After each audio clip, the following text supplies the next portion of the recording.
দর্শক, এবার ডেঙ্গু পরিস্থিতির খবর জানাতে মাদারীপুর থেকে আমাদের সাথে যুক্ত হচ্ছেন সহকর্মী সাগর হোসেন তামিম। তামিম, বছরে এই সময় ডেঙ্গুর প্রকোপ এখনো কমছে না, মাদারীপুরে এর পরিস্থিতি কেমন দেখছেন একটু জানাবেন।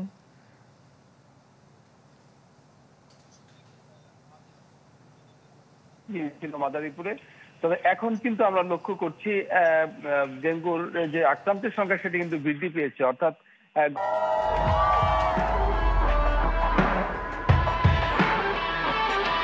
গত 24 ঘন্টায় মাদারীপুরের যে সরকারি হাসপাতালগুলো রয়েছে সেখানে কিন্তু 9 জন নতুন ডেঙ্গু আক্রান্ত রোগী ভর্তি হয়েছে, যেখানে আসলে এই পর্যন্ত মাদারীপুর জেলার স্বাস্থ্য বিভাগ থেকে যেটি বলা হচ্ছে গত জানুয়ারি থেকে এখন পর্যন্ত, অর্থাৎ এই আজকে পর্যন্ত কিন্তু ডেঙ্গু আক্রান্ত সংখ্যা 973 জন। এর মধ্যে একজন কিন্তু মারা গিয়েছে বলে আমরা জানতে পেরেছি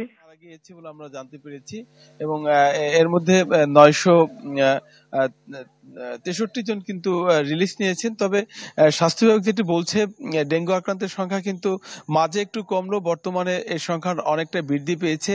এজন্য স্বাস্থ্য বিভাগ থেকে বারবার বলা হচ্ছে যে কারণে মূলত এই ডেঙ্গুর রোগের যে আসলে কেন মানুষ এই ডেঙ্গু আক্রান্ত হয় সেই বিষয়গুলো যদি একটু সচেতন হয় তাহলে কিন্তু ডেঙ্গু আক্রান্ত থেকে অনেকটা রক্ষা পাওয়া যায়।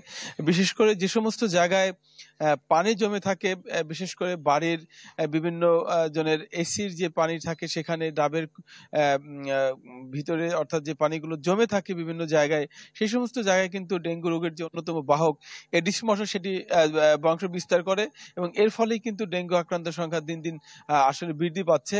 যে কারণে স্বাস্থ্য বিভাগ থেকে বলা হচ্ছে সাধারণ মানুষ যদি সচেতন হয় তাহলেই কিন্তু ডেঙ্গু আক্রান্ত থেকে অনেকটা রক্ষা পেতে পারে বলে আমাদেরকে বলেছে। তো এই ছিল আমার কাছে জয়ী।